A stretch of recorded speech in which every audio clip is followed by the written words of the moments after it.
שלום, עמי מחברת שחמורו, ואני נמצא כאן ב-CNC סנטר בברקן, חברה ל-CNC וצביעה ברמה הכי גבוהה של UV. אני עומד פה ליד מטבח לדוגמה שהם עשו.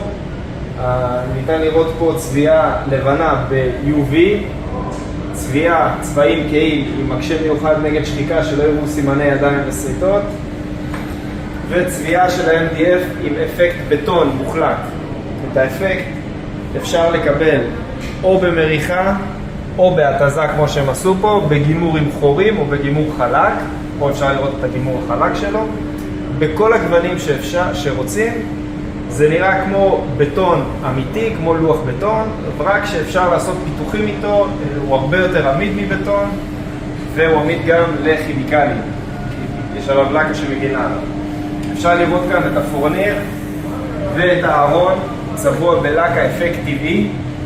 שימו לב שאפילו שהפורניר כהה, הוא עדיין, הלקה לא מלבינה אותו, נראה טבעי ומגע טבעי גם, נוגעים הפורים פתוחים. כשהידית שוב עם צבע כהה, עם מקשה מוגן שחיקה מיוחד.